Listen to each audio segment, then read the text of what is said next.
With just 5 active cases and a rigorous testing regime, Grenada is one such nation. With us this evening in this segment of the program to discuss the country's progress with addressing the challenge is Prime Minister Dr. Keith Mitchell. Dr. Mitchell, welcome to the program. Well, it's good to be here. And of course, it's good to be talking to your audience throughout the length and breadth of Trinidad and Tobago and the wider Caribbean. Yeah, well, it's very good to have you here. Now, you know, as I said at the start, the response by Grenada has been a pretty stringent and rigorous one. And you have had to make some very big decisions regarding the management of the issue. It's included a state of emergency, and it has included a host of interventions by the state, very recently including, and I know what this means to the people of Grenada and the rest of the Caribbean for sure, you've had to cancel Spice Mass, for example, which is big stuff in terms of not only people having a good time, but in terms of the economy. So what has generally been the response of citizens to these interventions?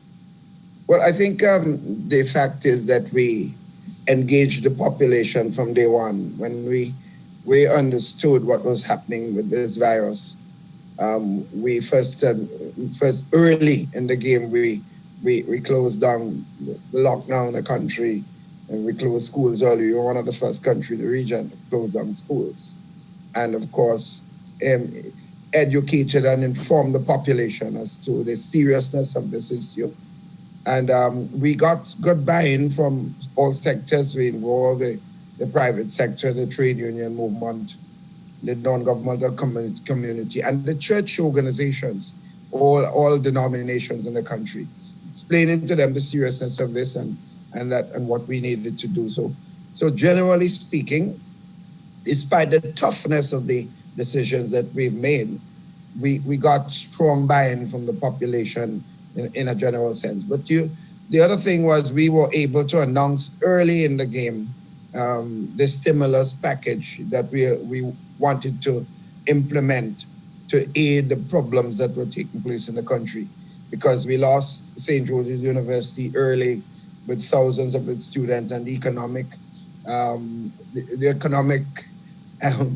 hit that the country took. We took a big hit because when you have thousands of students and with the ancillary services in the country at all levels, it affected many persons in the country as a whole.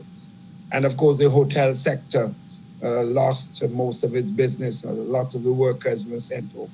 So we announced a package where we were providing 40% of the wages to the workers who became marginalized over the COVID-19. We involved the transport sector. We provided support directly to the bus association and over 1,500 buses in the country. We provided a monthly support and in some cases contracted some of the buses to provide with the protocol in place of 2 and 3 persons in a bus. We were able to provide direct transport for the emergency workers in the country to get to and from work. And of course, we had the state of emergency in making sure that people understand that we couldn't have the normal practices that we engage in on a daily basis. So generally speaking, I would say that we had strong buy-in in the country, and I think the citizens must be applauded. The health workers and all the workers in the country, the garbage collectors, sometimes we forget these people, because if they're not out there cleaning the streets and ensuring the place is environmentally taken care of, we could have far more devastating impact with any virus that takes place in the country. Absolutely. Now, you've spoken about the economic stimulus package or recovery package. Have you done an estimate of the damage or the level of contraction in the economy that has occurred so far? Well, we are working on all aspects of it, but so far I can tell you, the revenue, direct revenue of the country has dropped by 50%. And this month we start seeing it ticking over 50. It might reach, we have a few more days left in the end of the month. It looks that we might reach 55, 60% maximum. But we have taken a tremendous hit. I think, let me say this.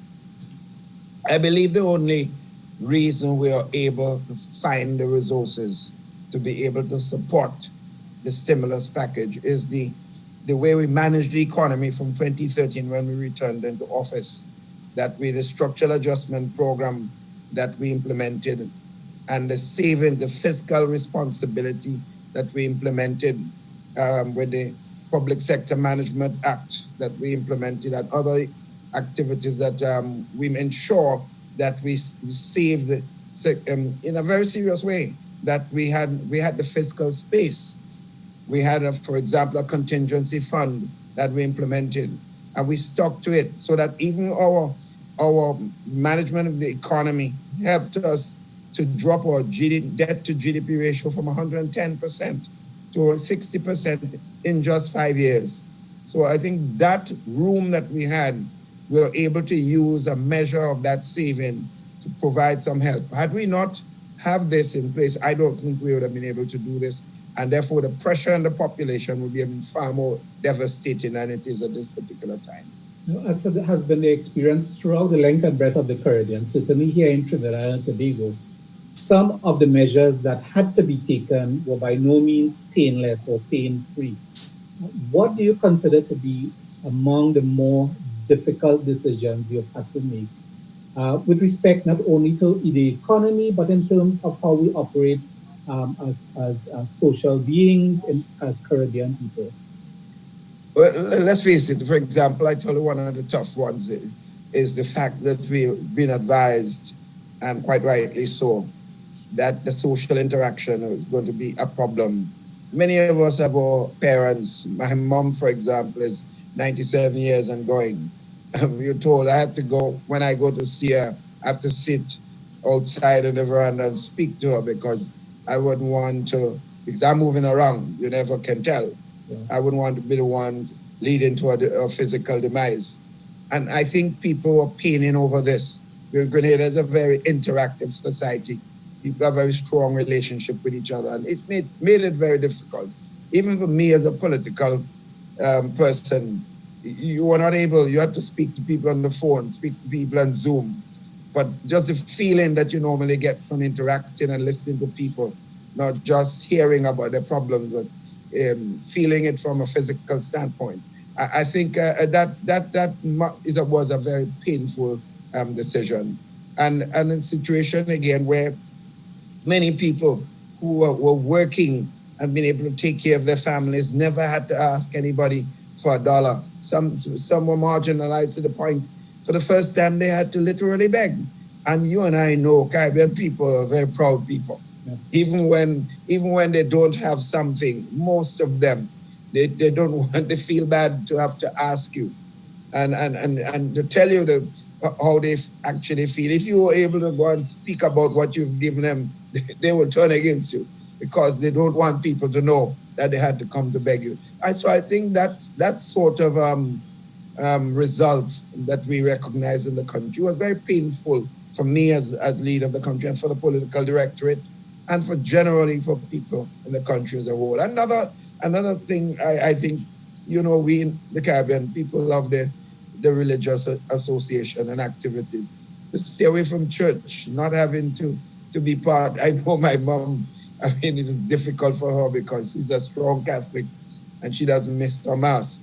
And I know many people were calling, and when we opened the church, but we had to counsel them. And I must say, the leadership of the church community, they were very good.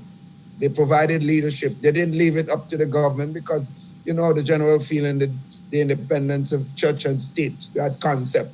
So some people might have felt, if we did not buy in from the religious community, that the politicians are interfering with the religious association and activities. We didn't have much of that problem in the country. Now, I know that one of the particularly challenging areas has to do with the return of nationals who have been outside and are now seeking to re-enter the country. I know that Grenada has accepted, about 4 cruise passengers that have returned. Is the general management of that issue? In Trinidad and Tobago, it's highly contentious. Because like elsewhere in the Caribbean and elsewhere in the world, there have had to be barriers erected even against the return of citizens? How is that being managed in the Grenada? Well, the fact is, in fact, I had to appeal to the population in a national address. I had to appeal to both sides. I indicated to them, one, you cannot prevent a national from being back in his country. You can't, I mean, you have to understand that the Grenadians have a right to be in their country. That was speaking to the local people.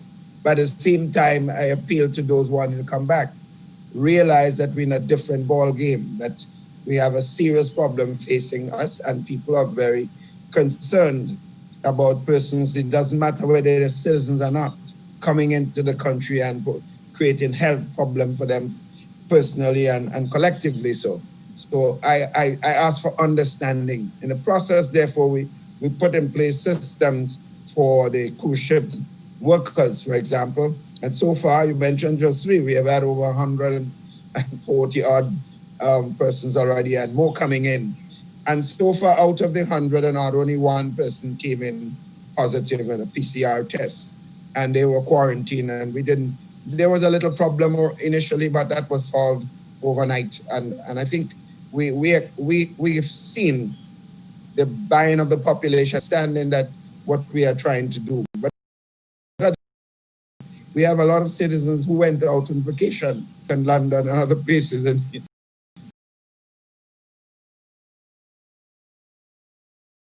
and they are really putting enormous pressure and indicating that they're spending money and other things are literally gone, and they want to come home. What we have done, we have indicated to many of our national, go through all the protocols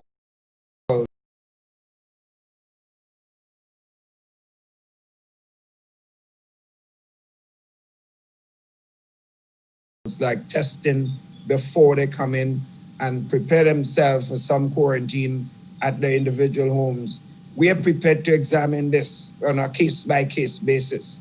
We have indicated to the hotel sector, if a hotel can able to create a chart to form a charter service that brings in people specifically to his hotel property, and we are prepared to examine this with the protocols in place.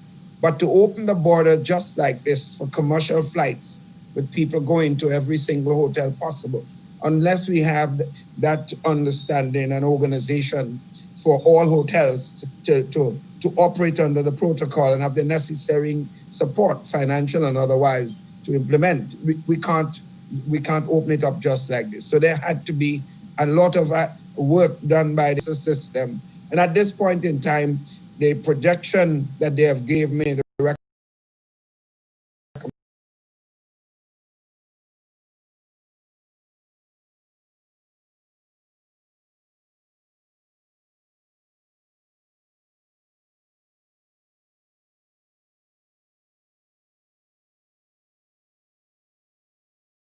recommendation of given the cabinet is that by June 30th, we think we should be in a position to have all the protocols in place.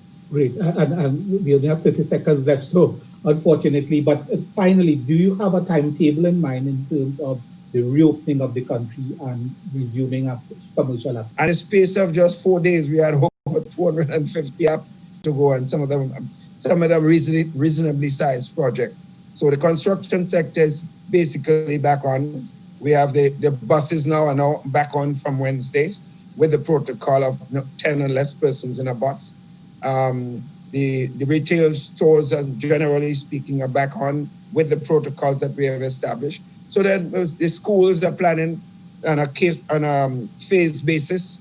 For example, the students are going to CXC and people like that are coming back on within a few weeks. So many of the activities are now getting back on stream, and we are doing all that we have to do. But one thing I say to people before we close, and I want to repeat it here. Yes, we want to back the economy. Yes, we want to get business back on. But, health first. This debate going around the world about we need economy and health and economy. I say health first, because if you're not well, material and money means nothing to you. Yes, so that's our position, and that's where we see things. So I'm looking forward to the continued support of the population. Okay, thank you very much, Prime Minister Dr. Keith Mitchell of Grenada.